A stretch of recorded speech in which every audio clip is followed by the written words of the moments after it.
इस बात से इनकार नहीं किया जा सकता कि भारत के पास इस समय 2 एयरक्राफ्ट कैरियर हैं। वो आईएनएस विक्रमादित्य और आईएनएस विक्रांत के रूप में हैं। लेकिन चीन के बढ़ते हुए प्रभाव को देखते हुए ये कहना गलत भी नहीं होगा कि ये 2 एयरक्राफ्ट कैरियर भारत के लिए सफिशिएंट नहीं हैं। यही कारण है कि बहुत से एक्सपर्ट और एनालिस्ट ये मानते हैं कि भारत को तीसरे एयरक्राफ्ट कैरियर की ज़रूरत बहुत जल्द पड़ने वाली है और उस तीसरे एयरक्राफ्ट कैरियर का नाम होगा आईएनएस विशाल। इससे रिलेटेड एक अपडेट ये आ रही थी कि इसके लिए जो अप्रूवल थे, इसकी बातचीत जो थी वो लगभग 2000 में ही शुरू हो गई थी।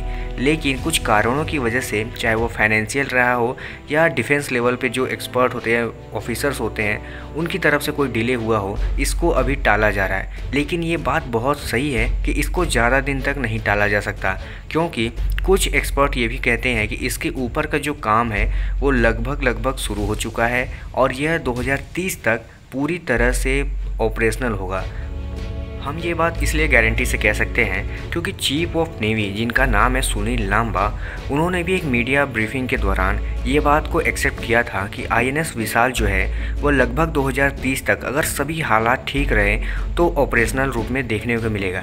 लेकिन एक दिन ऐसा भी हुआ जब हमारे जनरल बिपिन रावत ने ये बात कह दिया कि आईएनएस विशाल में कुछ डिले हो सकता है, क्योंकि अभी हमारे देश में हालात जो हैं इकोनॉमिकली कोरोना वायरस की वजह से बहुत अच्छे नहीं हैं। तो भी आप मान सकते हैं कि 2-1 साल हो सकता है थोड़ा बहुत डिले हो जाए, लेकिन आईएनएस विशाल भारत की ज़रूरत है, क्योंकि हमें अगर इंडो पैसिफिक रीजन देखा जाए तो चाइना के बढ़ते हुए प्रभाव को कम करना है या उसको कंट्रोल करना है, तो हर हाल में हमको एक 3rd एयरक्राफ्ट कैरियर चाहिए। क्योंकि 3rd एयरक्राफ्ट कैरियर जो होते हैं किसी भी देश के लिए, एयरक्राफ्ट कैरियर की जो अहमियत है वो उसके बैकबोन की तरफ होती है। और आपको पता होगा कि चीन के पास हमसे ज़्यादा एयरक्राफ्ट कैरियर है। ऐसे हालात में अगर भारत को चीन से आँख मिलाना है, तो चाहे वो सबमरीन हो या एयरक्राफ्ट कैरियर हो, उस मामले में भी हमको बराबरी तो करनी ही होगी। अच्छी बात यह है कि पाकिस्तान के पास एयरक्राफ्ट कैरियर नहीं है, तो हमें यहाँ पे थोड़ा सा वेटेज हासिल है कि हमें पाकिस्तान के लिए सोचना भी नहीं है।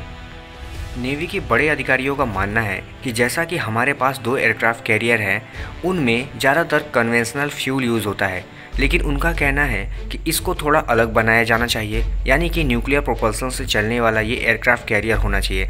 अब इसके और भी फ़ायदे हैं, क्योंकि आपको पता होगा कि कन्वेंशनल फ्यूल के जो एयरक्राफ्ट कैरियर होते हैं उनको डिटेक्ट करना बड़ा आसान होता है और उनकी जो पावर कैपेबिलिटी होती है वर्क करने की, वो भी कम होती है। लेकिन न्यूक्लियर पावर जो एयरक्राफ्ट कैरियर होते हैं, चाहे सबमरीन होते हैं, इनकी जो कैपेबिलिटी होती है वो बहुत हाई होती है और वे कन्वेंशनल एयरक्राफ्ट कैरियर के मुकाबले या सबमरीन के मुकाबले वो ज़्यादा अपना वर्क कर पाते हैं। यही कारण है कि जो डिफेंस के एनालिस्ट हैं और एक्सपर्ट हैं, वो भी मानते हैं कि भारत को ये 3rd एयरक्राफ्ट थोड़ा अलग बनाना चाहिए, न्यूक्लियर पावर्ड बनाना चाहिए। ये बात भी बिल्कुल तय है कि जैसे भारत के 2 एयरक्राफ्ट कैरियर, उनमें स्काई जंप की फैसिलिटी है, यानी कि उनके जो टॉप हैं वो फ्लैटेड हैं, तो तीसरे में भी ये फैसिलिटी देखने को ज़रूर मिलेगी। इससे और भी फ़ायदे होते हैं कि एयरक्राफ्ट कैरियर पर एयर फाइटर जेट्स को लैंड करना बड़ा आसान हो जाता है और अच्छी तरह से वो लैंड भी कर पाते हैं। ये बात सच है कि अगर भारत सारे एयरक्राफ्ट कैरियर अपने ही देश में बनाएगा तो उसका कॉस्ट कम आएगा और हम दूसरे देशों को एक्सपोर्ट भी कर सकते हैं। ऐसे क्या होगा कि भारतीय नेवी और पावरफुल होगी और वो दिन ज़्यादा दूर नहीं होगा जब इंडियन नेवी भी एयरक्राफ्ट कैरियर के मामले में बाकी देशों की कैटेगरी की तरह उनसे सामना कर पाएगा, उनसे आँख मिला पाएगा।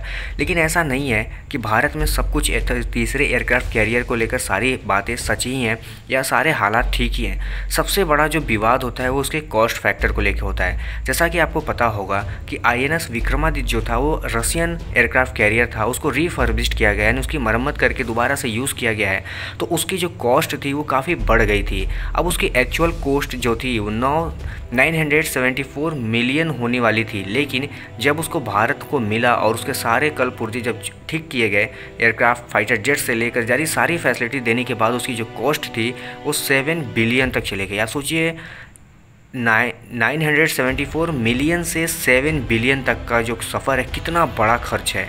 अब उसी तरह था INS विक्रांत जो था, वो भी उसकी जो कॉस्ट थी 10 से 11 बिलियन की थी, लेकिन एक्सपर्ट का कहना है कि सारे F-18E और राफेल जैसे फाइटर जेट्स जब उस पर ऐड कर दिए जाएंगे तो उसकी कॉस्ट जो होगी वो 16 से 17 बिलियन की होगी, यानी कि बहुत बड़ा कॉस्ट फैक्टर है। अगर इसको भारत रिड्यूस कर लेता है तो सारे मसले हल हो जाएंगे और इन फ्यूचर भारत इससे भी सस्ते एयरक्राफ्ट कैरियर बनाने लगेगा और हो सकता है कि इनको बेचा भी करे भारत, और इससे भारत की इकोनॉमी भी मजबूत होगी बट नेवल पावर बहुत स्ट्रांग हो जाएगी।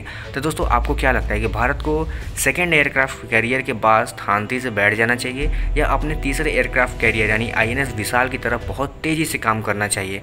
आपकी जो भी राय मुझे कमेंट करके जरूर बताइएगा। फिलहाल इस वीडियो में इतना ही। चैनल पर अगर पहली बार है तो चैनल को सब्सक्राइब और शेयर जरूर कर लीजिएगा, क्योंकि हम ऐसी वीडियोस रोज़ लाते रहते हैं। कल मिलते हैं किसी और वीडियो में किसी और टॉपिक के साथ, तब तक के लिए धन्यवाद।